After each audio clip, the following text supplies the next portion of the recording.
అంతా జరగండి అక్క విశ్రాంతి కాండి అందరూ పోయేటట్లా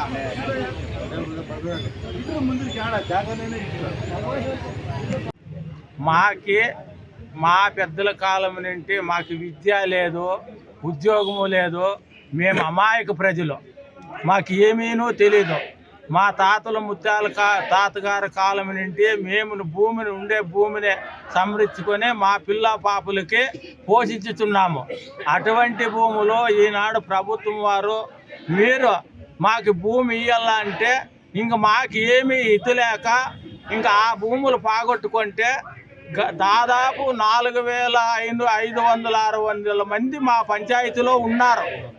వీళ్ళందరికీ కూడా మేము ఏమి చేయాలా, మేము ఎక్కడ బతకల్లా, ఏమి వాళ్ళకి భోజనం ఎట్లా పెట్టాలా అనే బాధతో మీరు ఈ భూములు తీసుకుంటే మేము ఇంకా మరణమే శరణాగతి అని మేము వేడుకుంటున్నాము. ప్రభుత్వం వారికి, సీఎం గారికి, కలెక్టర్ గారికి, ఎంఆర్ఓ గారికి, మంత్రులకి, ఉప మంత్రులకి, ఎమ్మెల్యేలకి అందరికీ వేడుకొని మా భూముల పైన రాకూడదు అని మేము ప్రార్థించుకొని పంచాయతీలో భూములన్నీ తీసుకోవాలని మా మీద గవర్నమెంట్ చేస్తూ ఉంది. కాబట్టి మేము రైతులు 100 మంది దగ్గర 150 మంది వరకు వచ్చినాము. ఈ కలెక్టర్ ఆఫీసర్ దగ్గరికి వచ్చి మొక్కొని ఏడుకొని చెప్పుకుంటా ఉన్నాము.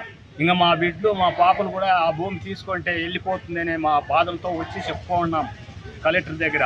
కలెక్టరు మనసు చేసి మా భూముల్ని మాకి అట్లే నిలుపవలనని నేను మొక్కొని కోరుకుంటున్నాను. అందువలన అందరూ సహకరించాలని నేను చెప్పుకుంటున్నాను.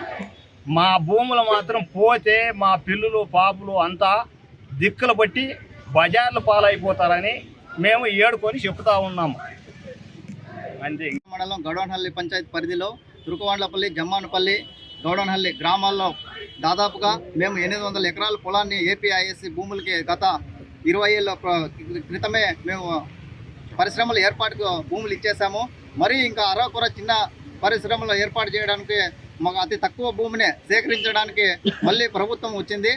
ఇలాంటి భూమిని సేకరించే భూమిని ఆపాలని మాకు తిండి గింజలు పండించుకొని వేరే జీవనాధారం లేదు. మాది కర్ణాటక సరిహద్దు మారుమూల ప్రాంతము, అంతా వలస వెళ్లాల్సిన దీనస్థితి ఏర్పడింది.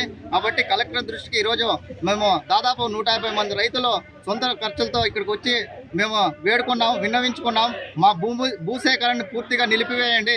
ఆల్రెడీ 1600 ఎకరాల భూమిని ఆనందపురం గౌడవనహల్లి పంచాయతీ పరిధిలో ఇచ్చాము. గత 20 సంవత్సరాలుగా ఇచ్చాము.